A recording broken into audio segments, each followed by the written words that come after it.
বাংলাদেশের রাজনীতিতে এখন একটি আলোচিত বিষয় গুপ্ত, আলোচিত শব্দ গুপ্ত। দেখেন, আমি কয়েকটা একটু ক্লিপ দেখাই, তারপরে একটু বক্তব্য রাখি।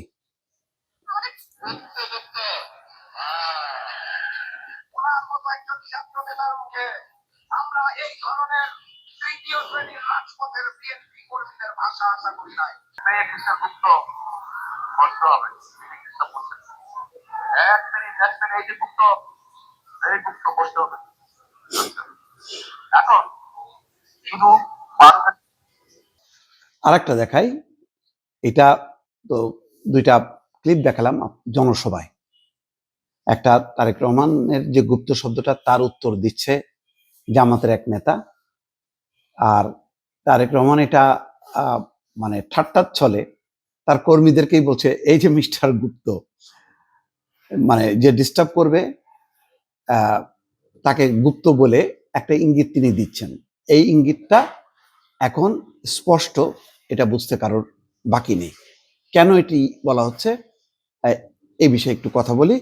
দেখেন, একেবারে রাজপথ থেকে শুরু করে বা মাঠের রাজনীতি থেকে শুরু করে এটা টকশোতে পর্যন্ত চলে এসছে।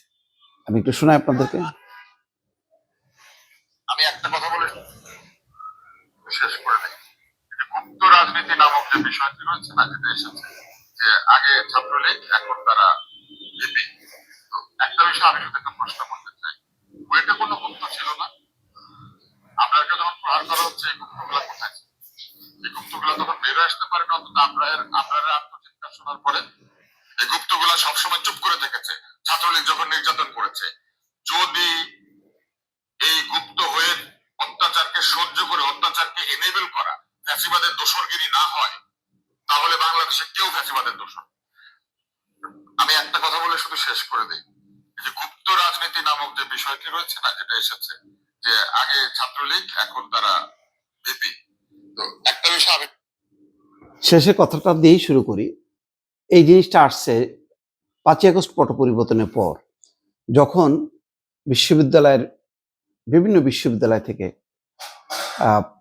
বৈষম্য বিরোধী ছাত্র আন্দোলনের ব্যানারে যারা আন্দোলন করছে, যখন থেকে তারা বলল যে আমি ঢাকা বিশ্ববিদ্যালয়ের শিবিরের সভাপতি, আমি সেক্রেটারি, আমি জাহাঙ্গীরনগর বিশ্ববিদ্যালয়ের অমুক, আমি আসলে মানে ছাত্রলীগ বা বৈষম্য বিরোধী ছাত্র আন্দোলন না, আমি আসলে শিবির করতাম, কৌশলগত কারণে আমি এখানে অবস্থান নিচ্ছি।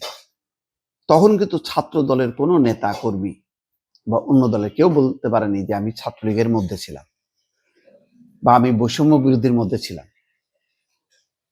তো বৈষম্য বিরোধী ছাত্র আন্দোলনে অনেক, এটা যেহেতু সর্বদলীয় ছিল, ছাত্রলীগেরও অনেক নেতা কর্মী ভেতরে ছিল, এটা সবাই জানে, এটাকে আর অন্যায় হিসেবে দেখা যেত না। কিন্তু যখন নাকি শিবির আবির্ভূত হলো এবং তারা বলল যে আমি ছাত্রলীগের মধ্যে ছিলাম, ছাত্রলীগের স্লোগান দিতাম, এবং বলা হতো যে এই হেলমেটধারী যারা, তারা আসলে এরা আসলে মানে শিবির ছিল এবং তারাই হামলা করত, মারধর করত, অত্যাচার করত ছাত্রদের।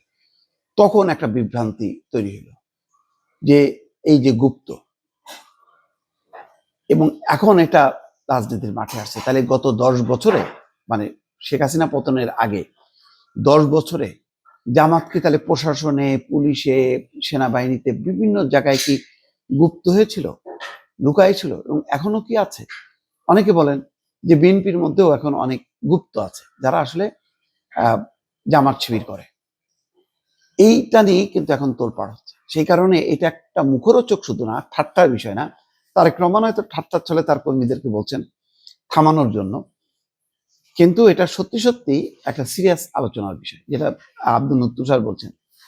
তো মানে সব জায়গায় গুপ্ত ছিল, তো গুপ্ত বুয়েটে ছিল না? তো গুপ্ত যদি থাকতো বুয়েটে, তাহলে আবরার মারা গেল কিভাবে? আবরারকে বাঁচাতে এই গুপ্তরা আসলো না কেন? এখন কে ছাত্রলীগ আর কে ছাত্রলীগ না, ছাত্রলীগের নেতারাই কি বলতেছে আমি শিবির করি, আমি আসলে গুপ্ত অবস্থায় ছিলাম, নাকি কি ভেতরে ভেতরে অ্যারেঞ্জমেন্ট, এইটা নিয়ে কিন্তু এখন তোলপাড় হচ্ছে। আর এইটা যত বেশি উচ্চারিত হচ্ছে, জামাতের মধ্যে একটা অস্বস্তি তৈরি হচ্ছে, এবং এটাই এখন রাজনীতির যে একটা পুঁজি হিসেবে বা ক্যাশ করতেছে অন্য পক্ষ। স্বাভাবিক যে অন্য দলের রাজনীতির যে দুর্বলতা, সেই দুর্বলতাকে সে পুঁজি করবেই। সেই পুঁজি করে অনেকে এখন কথা বলছে।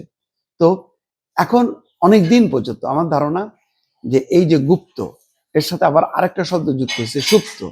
গুপ্ত সুপ্ত, তার মানে 15 বছরের শেষ দিকে যারা কথা বলেনি, বরং তারা এই ছাত্রলীগ, আওয়ামী লীগ, যুবলীগ বা প্রশাসনের ভিতরে চুপচাপ ছিল, তাদেরকে বলা হচ্ছে গুপ্ত। এখন তারা খোলস ছেড়ে বের হয়ে আসছে, যেটা এক ধরনের রাজনীতিতে প্রতারণা হিসেবে চিহ্নিত হচ্ছে। দর্শক।